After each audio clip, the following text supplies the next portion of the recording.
राम कथा के प्रेमी श्रोताओं, काव्य मंजरी 58 पर आपका हार्दिक अभिनंदन है। जैसा कि आप जानते हैं, इस पर जो राम कथा चल रही है उसका प्रसंग है कि तमसा नदी के किनारे राम जी रात्रि विश्राम करते हैं और वो पहली रात्रि है।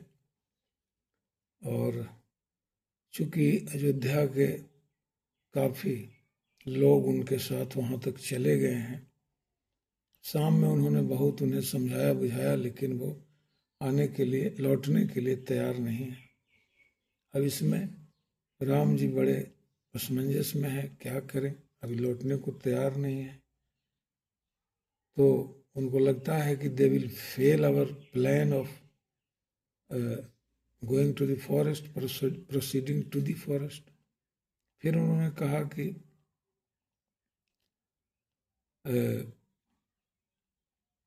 अब ये है, उनको इतना काफ़ी, उनको ये उनकी जो जिम्मेदारियां हैं, उनकी जो नैतिक जिम्मेदारियां हैं, उनका जो ड्यूटी है, उसके बारे में उन्होंने काफ़ी समझाया बुझाया कि भाई आपके परिवार हैं, पत्नी हैं, बच्चे हैं, वृद्ध माता पिता हैं, इस सब के प्रति आपका जो कर्तव्य है, जाइए उसको निभाइए।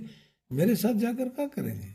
मेरे प्रेम से आप अगर प्रेम में वशीभूत हैं तो ठीक है, कोई बात नहीं है, लेकिन आपको सबसे पहली तो ये है, बात है अपनी जिम्मेदारियों का पालन करना। जो जिम्मेदारियां आपके ऊपर हैं वो आप उन्हें जाकर ये करिए, कैरी आउट करिए। लेकिन वो समझने को तैयार नहीं थे। खैर, उनकी नींद लग जाती है, क्योंकि काफ़ी थके हुए हैं, रथ के पीछे पीछे दौड़े चले आए थे तो काफ़ी थके हुए भी हैं। और ये जो राम जी से जो उनकी ये हो रही है, जुदाई हो रही है, सेपरेशन हो रहा है, उससे भी काफ़ी दुखी हैं। तो कुछ तो दुख के चलते और कुछ थकावट के चलते गहरी नींद में वो सो जाते हैं। जब गहरी नींद में सो जाते हैं तो गहरी नींद को स्लम्बर भी कहते हैं, मैं बता चुका हूँ इसको। तो बिल्कुल गहरी नींद में जब सो जाते हैं तो ये देव माया, यानी कह लीजिए कि डिल्यूडिंग पोटेंसी ऑफ गॉड्स, ये जो माया है, जो डिल्यूजन है, तो इसका कहिए कि दानवों के पास भी ये जो माया का जो गुण है, जो कह लीजिए कि डिल्यूडिंग पोटेंसी है, ये दानवों में भी होता था, देवताओं में भी होता था। तो इस माया के प्रभाव से सबके ये जो दिमाग था लोगों का, उसको ये मतलब वशीभूत, इस माया से वशीभूत कर दिया गया, ताकि उनको अचेतावस्था में रहें, ताकि उनकी नींद तब तक ना खुले जब तक कि राम जी वहां से प्रस्थान न करें। राम जी कहते हैं, जब ही राम युग जामिन बीती, राम सचिव सन कहें सब प्रीति। आधी रात में, in the dead of night, in the midnight, दो जाम जैसे ही बीती या बीते, तो दो जाम का मतलब हुआ 6 घंटा। तो रात के 6 घंटा बीतने का मतलब हुआ आधी रात। तो ठीक आधी रात में सुमंत जी से राम जी ने कहा कि खोज मारी रथ हाँ कहूँ तात। खोज मारी यानी खोज मारी का मतलब है कि you have to drive the chariot in such a way, yes, in such a confounding way sometime in one direction, sometime in the other, so that any tracker could not trace us out. कोई भी हमें track ना करे, कोई भी हमें track out ना करे, कोई भी हमें ट्रेस आउट ना करे। इस तरह से हाँको, खोज मारी, मार दो, खोज को मार दो। यानी कहने का मतलब कि drive the chariot in a traceless way. इस तरह से हाँको कि it may be difficult for anyone to trace us out. तो उन्होंने यही कहा, खोज मारी रथ हाँ कहूं ताता, आन उपाय बने ही नहीं बाता। उन्होंने कहा कि in any other way except this, in any other way it is not possible, it is not feasible for us to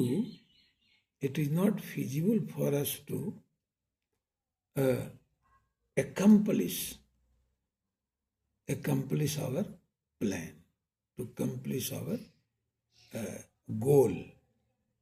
हमारा जो लक्ष्य है वो पूरा नहीं होगा किसी भी दूसरे रास्ते, क्योंकि ये छोड़ेंगे नहीं हमें, हम हमारे साथ चलेंगे, तो फिर कहाँ कहाँ हम इतने लोगों को लेकर जाएंगे। तो खोज मारी रथ हाँ कहूं ताता, कहते हैं कि ड्राइव द चैरियट ट्रेसलेसली, कोई ट्रेस मत छोड़ो, लीव नो ट्रेस। इस तरह से हाँको कि कोई पता न चले। तो उसी तरह से हाँक रहे हैं सुमंत जी, कभी इस दिशा में, कभी उस दिशा में, कभी उस दिशा में, ऐसे चल रहे हैं, ताकि घोड़े के जो ये हैं खुर हैं, घोड़े के जो खुर हैं उसका चिन्ह तो ट्रैक में होगा ना, तो लोग दौड़ जाते कि इधर ही गए हैं, चलो दौड़ो। लेकिन कभी उधर पता न लगे कि किधर गए, किस दिशा में गए, ये पता ना लगे। They may not trace out in which direction they proceeded, on, तो उनको ये पता न लगे। तो फिर आगे, राम लखन सिय जान चढ़ी, शंभु चरण सिर नाई, सचिव चलायो तुरत रथ, इत उत खोज दुराई। वही जो उन्होंने कहा, खोज मारी या खोज दुराई, उसी तरह से हाँक रहे हैं। राम लखन चढ़ गए, Ram Lakhan Sita mounted the chariot. उसके बाद वो उन्होंने क्या किया कि राम लखन सिय जान शंभु चरण सिरनाई, and thereafter they bowed their head to the feet of Lord Shiva। उसके बाद उन्होंने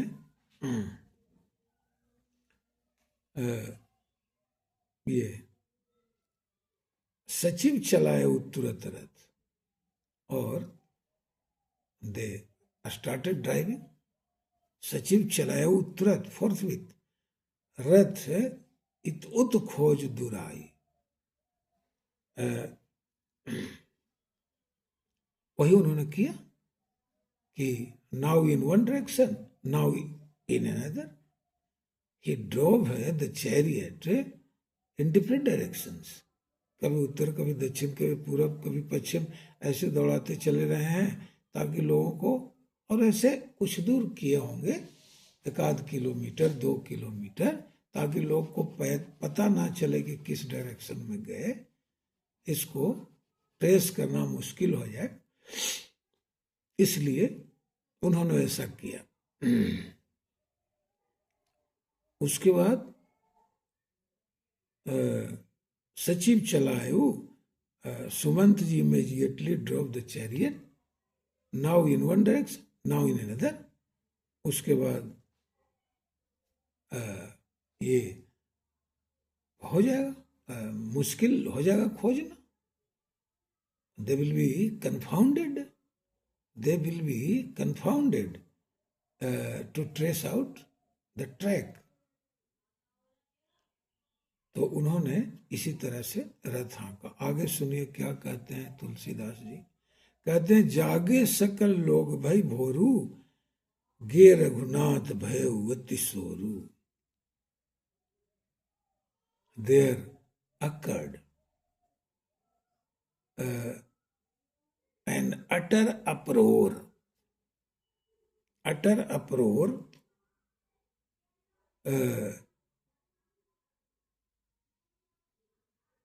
in wailing, uproar of wailing people। वो क्या कह रहे हैं?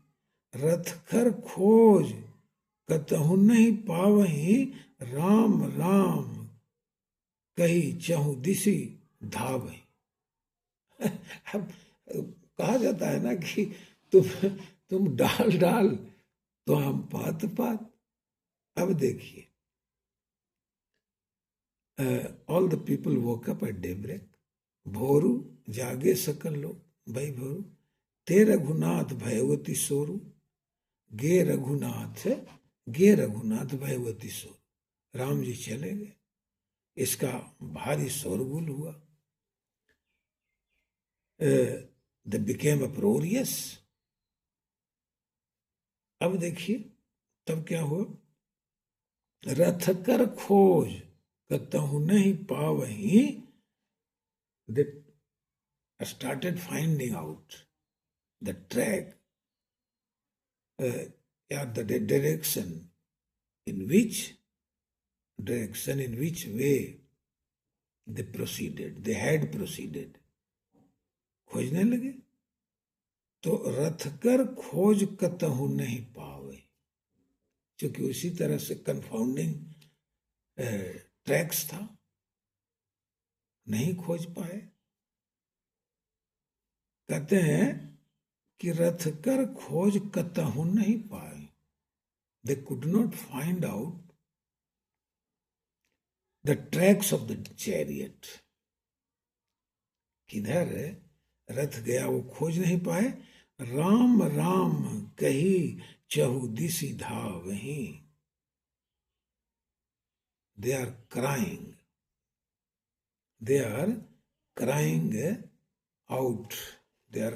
out, Rama Rama, Ram and Ram, ha, O Rama, they started crying out, and they are running hither and thither in all the directions. They are running, just bewailing their departure, bewailing Lord Rama's departure from that place। और मनहु बारि निधि बूढ़ जहाजू, क्या कहते हैं? मनहु बारि निधि बूढ़ जहाजू, और भयउ विकल बड़ बनिक समाज। जैसे कहते हैं कि इस तरह से Tulsidas is comparing here the state of the people, the condition of the people, as if मनहु बारि निधि बूढ़ जहाज, as if a ship, a cargo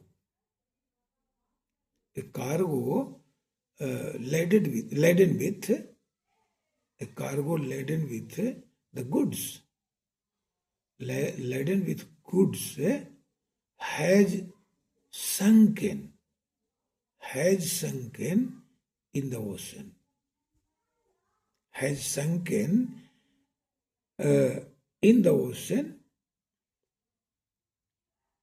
and कहते हैं कि बारी निधि बूढ़ जहाजू, ओशन में, समुद्र में जहाज डूब गया है, भयउ बिकल बड़ बनिक समाज। As a result of which the group of merchants that had boarded it felt very much nervous. कहते हैं भयउ बिकल बड़ बनिक समाज। अब जिन बनिक समाज के, जिन वैश्य समाज के, जिन व्यापारी वर्ग का, जिस व्यापारी वर्ग का उसमें माल लदा था उस जहाज में, और वो जहाज डूब गया। That bark had foundered in the ocean. अब सोचिए, had sunken in the ocean. अब कहते हैं आगे, एक ही एक देहि उपदेशु, तजे राम हम जानि कलेसु।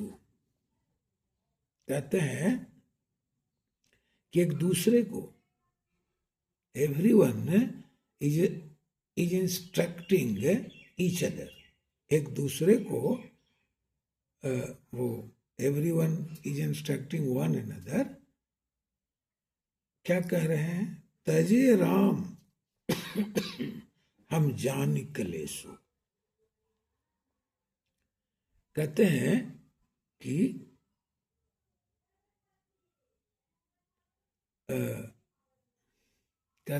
कि Ram had forsaken us। People कह रहे हैं कि Ram had forsaken us perceiving our distress। हम लोगों का जो दुख था उसे देखकर उन्होंने हमें तज दिया। ऐसा नहीं कि वो राम जी बड़े सुख में जा रहे थे, ऐसा नहीं है, लेकिन लोगों को ऐसा लगा कि हम लोग को दुख में छोड़कर, या हमें उन्होंने दुखी समझा, दुख में समझा, इसलिए हमें छोड़ दिया। आगे क्या कहें? कहते हैं कि निंदहु आप,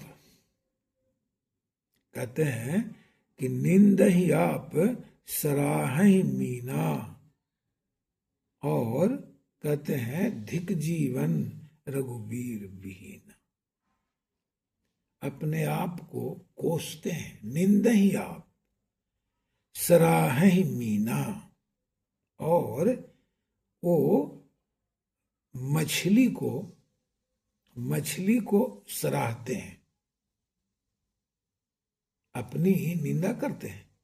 दे are decrying themselves but appreciating the fishes। मछलियों की सराहना करते हैं। कैसे करते हैं? सुनिए, दिग्जीवन रघुवीर विहीना। कहते हैं कि without Ram our life is damned, our life is damned. और कहते हैं कि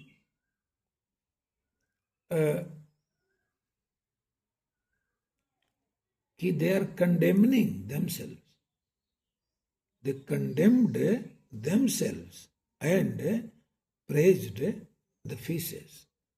अब क्या कहते हैं कि अब वो सराहना कैसे मछली की करते हैं? इसलिए कहते हैं कि मछली जैसे ही पानी से, जल से अलग की जाती है, वो अपना प्राण त्याग देती, वो अपना प्राण त्याग देती। तो कहते हैं कि हम लोग मछली के जैसे भी नहीं है, मछली के बराबर भी हम नहीं हैं। हम लोग अपना प्राण क्यों नहीं त्याग रहे हैं? Why not? We are sacrificing our lives. Why not? We are forsaking our lives. हम लोग अपना जीवन क्यों नहीं छोड़ रहे हैं, त्याग रहे हैं? कहते हैं कि जौपे प्रिय वियोग विधि किन्ना, जो पे प्रिय वियोग विधि किन्ना, तो कस मरण न मांगे दिन्ना।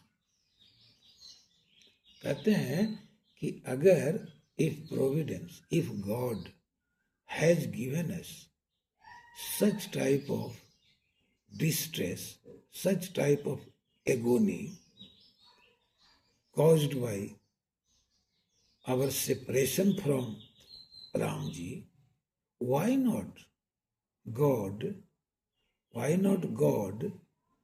gave us death on our demand?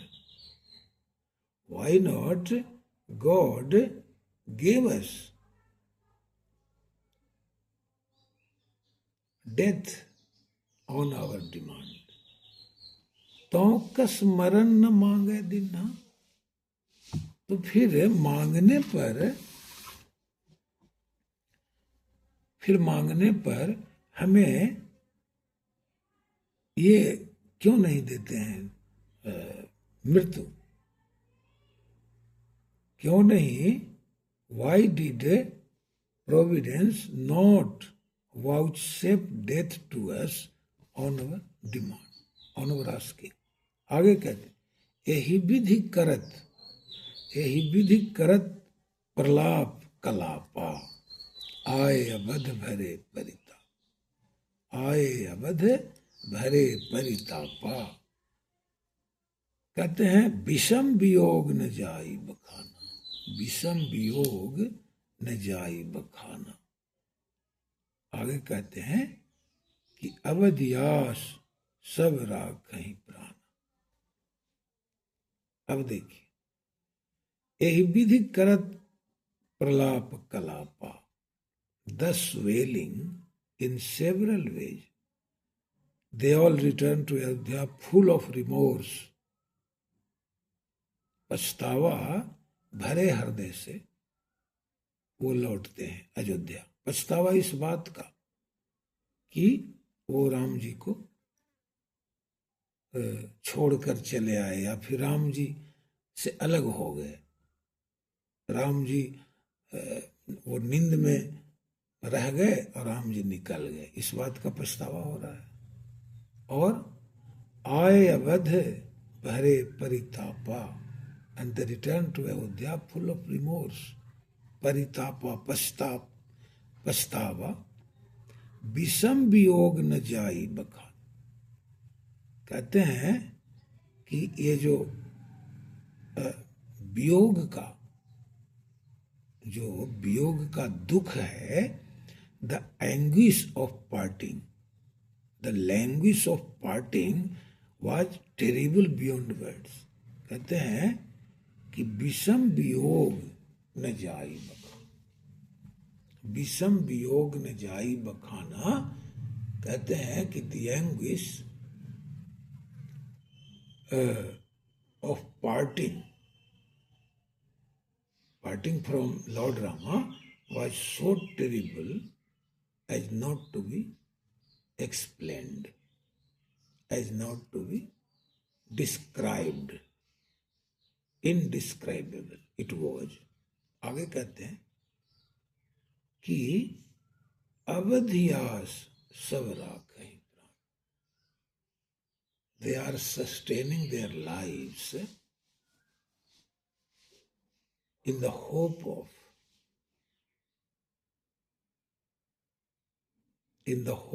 that Ram would return after 14 years. Avadhi, the duration of 14 years. After that, when 14 years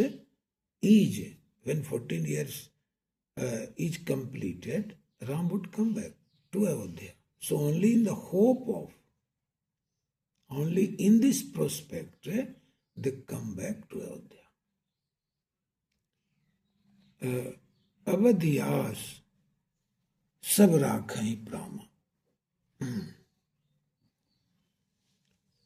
So on the expiry of the term of exile,